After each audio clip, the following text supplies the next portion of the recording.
జనవరి 22, 2024న మధ్యాహ్నం 12:30 నిమిషాలకు రామ మందిరాన్ని ప్రధాని మోడీ గారు ప్రారంభిస్తున్నారు.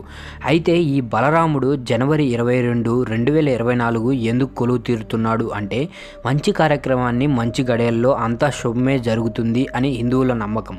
అందుకే ఏ కార్యక్రమం చేసినా తిథులు, నక్షత్రాలు, మంచి రోజులు చూసి మొదలు పెడతారు. జనవరి 22న పుష్యమాసం ఉండబోతుంది. దీన్నే శూన్యమాసం అని కూడా అంటారు. అయితే శూన్యమాసంలో ఎవరు కూడా ఎలాంటి శుభకార్యాలు చేయరు అని అందరి నమ్మకం అనుకుంటారు కూడా. మరి రామయ్యను కొలువు తీర్చేందుకు అలాంటి పుష్యమాసంలో ఎందుకు ఎంపిక చేశారు అంటే పురాణాల ప్రకారం శ్రీరాముడు అభిజిత్ ముహూర్తంలో జన్మించాడు. అభిజిత్ ముహూర్తం జనవరి 22 ఉదయం 11:51 నుండి మధ్యాహ్నం 12:33 వరకు ఉంటుంది.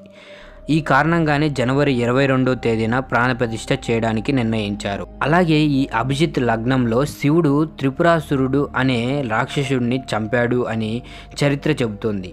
ఈ ముహూర్తం శత్రువుల పతనానికి మంచిది అని, ఈ సమయంలో ఎప్పుడు మంచి చేసినా మనకి అలా మంచి జరుగుతుంది అని నమ్ముతారు. ఇంకొక బలమైన కారణం మృగశిర నక్షత్రం జనవరి 22 సోమవారం, మృగశిర నక్షత్రం తెల్లవారుజాము 3:52 ప్రారంభమయ్యి జనవరి 23 మంగళవారం ఉదయం 4:58 వరకు ఉంటుంది. ఇది శుభప్రదమైనది అని భావిస్తారు. ఎందుకు అంటే హిందూ పంచాంగం ప్రకారం మృగశిర నక్షత్రం పవిత్రమైనదిగా పండితులు చెబుతూ ఉంటారు. జనవరి 22న రామయ్య ప్రాణప్రతిష్ఠ కార్యక్రమం 84 సెకండ్లలో పూర్తి చేయనున్నారు. అంటే మధ్యాహ్నం 12:29 నుండి మధ్యాహ్నం 12:30 అండ్ 32 సెకండ్ల వరకు మధ్యాహ్నం ప్రాణప్రతిష్ఠ జరుగుతుంది. ఈ 84 సెకండ్లు అనేవి చాలా ప్రత్యేకమైనవి. ఈ ముహూర్తంలో ప్రాణప్రతిష్ఠ చేయడం వల్ల భారతదేశం పేరు మారుమోగుతుంది అని అందరి అభిప్రాయం అండ్ నమ్మకం కూడా.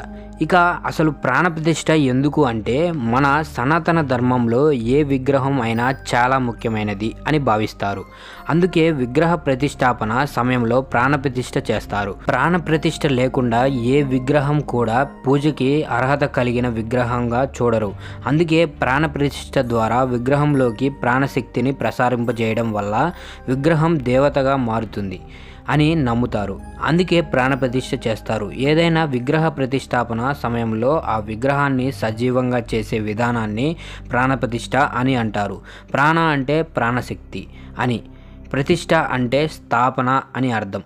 ఇక అయోధ్యలో చాలా రాముడి ప్రతిష్టాపన కోసం మొత్తం 3 శిల్పాలను తయారు చేశారు. అందులో ఒకదాన్ని గర్భగుడిలో ప్రతిష్ఠించడానికి ఎంపిక చేశారు.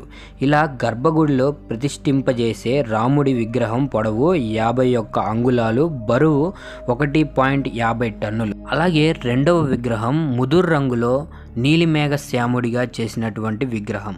విష్ణుమూర్తి దివ్యత్వం, రాజకుమారుడి తేజస్సు, 5 ఏళ్ల బాలుడి అమాయకత్వం కనిపిస్తుంది. అయితే ఈ విగ్రహాన్ని నీటితో పాలతో అభిషేకం చేస్తే ఎటువంటి ప్రతికూల ప్రభావం ఉండదు అంట. అంటే నీరును పాలను ఎవరైనా ప్రసాదంగా తీసుకుంటే వారికి ఎటువంటి ఆపద కలగకుండా ఆ బాలరాముడి విగ్రహాన్ని తయారు చేశారు. ఇలా అయోధ్యలో బాలరాముడి విగ్రహాన్ని ప్రతిష్ఠిస్తున్నారు. ఈ వీడియో ఇన్ఫర్మేషన్గా అనిపిస్తే ఒక లైక్ చేయండి.